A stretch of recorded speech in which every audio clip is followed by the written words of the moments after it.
only he could see, my friend Frank robbed a Kentucky Fried Chicken with a fork.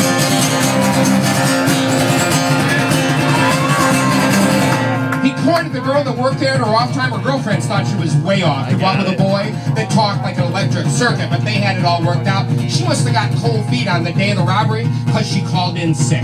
At 3 o'clock in the afternoon, in the 85-degree blue-collar melancholy sun, disguised in his brother's red and yellow striped wool ski mask, armed with a stainless steel fork and 15 years of Catholic Italian longings, Frank ran into the Kentucky Fried Chicken at the corner of Butternut Lodi. Finding no one behind the counter, he yelled to the two people sitting at the booth eating their original recipe breads, "Everybody hit the deck!"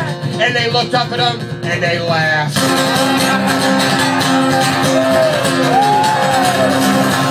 The manager sauntered old true casually out to the back room, and Frank screamed again, this time slamming his fork down so hard on the counter that he cut his own hand. And the three people saw the blood and the unrelenting fierceness in the eyes behind the ski mask, and they knew he was serious. Through the dusty and street plate glass window, passerbys could easily witness three people huddled on the ground, and a masked Frank, fork gripped in midair as he jammed down the register button, grabbed $214, and fled.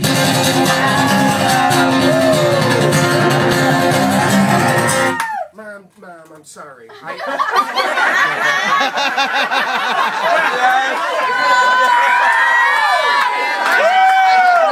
had no idea. I mean, I overlooked that big fucking dog. I was willing to overlook the dog. But I guess you're right, Mom. Let's go. Look up the car.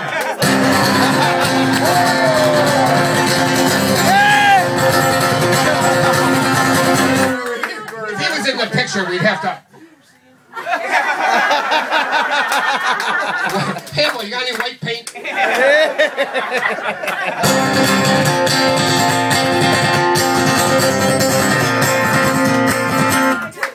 The Munsters or the Addams Family, didn't they have like the pretty daughter? Remember that show? And she was like normal and attractive, and she'd bring people home. They'd meet the Munsters, who were like sweethearts and shit, but they were running for the fucking hills. She could never get laid. I mean, Uncle Fester was trying to, you know. But she would have done Uncle Fester, but you know, he gets going down there in that electricity shit. Watch your clitoris blown off. Not a lot of people. I watched you porn, not one fucking clitoris blown off.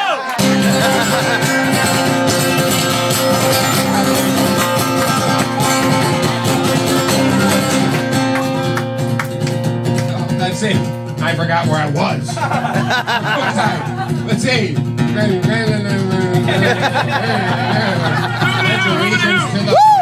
United States of America. You take out one line and you're fucked. All of them. Father who art in heaven. Oh shit, I forgot.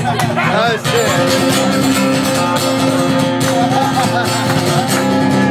shit. First time he told me that story was 15 years later on a blustery evening. We were broke down in the sub-zero snow this side of the Canadian border. That lonely orange U-Haul squeaking with every jet of northern icy wind provided a refuge in its cab for 8 hours. Me and Frank in the front, sharing cigarettes, later end butts, flannel shirts that had been discarded in earlier months' summer days, now taken out and used as blankets stuffed into door cracks to guard against the razor chill. After a few hours, the boredom peaked and the conversation snowballed and turned heated and sillier and confessional and redeeming. Frank told me about his Italian grandmother, how she'd stare at his carved body, every inch of which was covered with a thick rug-like hair. She'd shake her head Sicilian serious. She'd moan in broken English, "Blood of the wolf!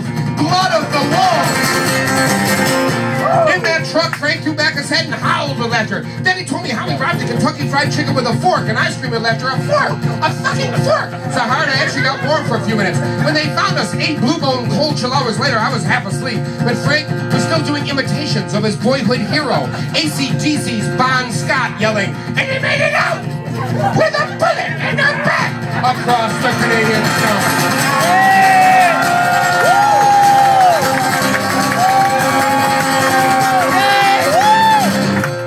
Frank, I gotta speak parenthetically here. My friend Frank, he loved Bon Scott. He also loved Phil Lynott from Thin Lizzy. I get to play Limerick, Ireland. They let me play through Phil's amp, which is a big... And Thin Lizzy had a lot of great songs. They had 2 big hits here in the United States. I know you guys are thinking, where's he going with this? Well, here's the deal, people. I ride in the car alone a lot. Scott will understand this, for fucking hours at a time. I got no one to talk to. You're here now. Fuck you, I'm telling you. Anyway, Thin Lizzy had a couple of great, a lot of great songs, but 2 big hits here in the United States. The Boys Are Back in Town, Jailbreak. Let's talk about Jailbreak if we can. The chorus of Jailbreak went as follows. Tonight there's going to be a jailbreak somewhere in this town. How about the fucking jail? Wouldn't you go there? That's where I would go. That's where I would go. I wouldn't go to the Carvel. I wouldn't go to the Wawa. I'd go to the fucking jail. A lot of convicts coming out of the Wawa, admittedly, but not a jailbreak.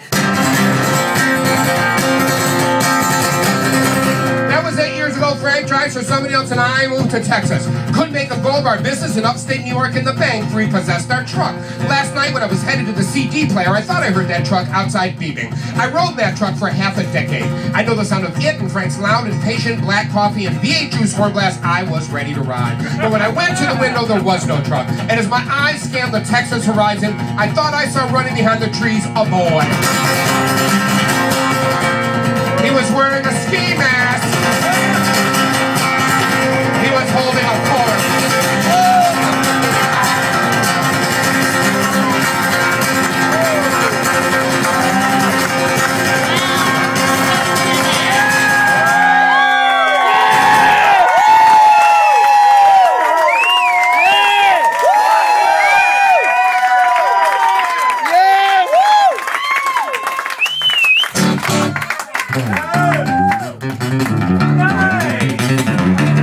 This is another song about the economy. Hey.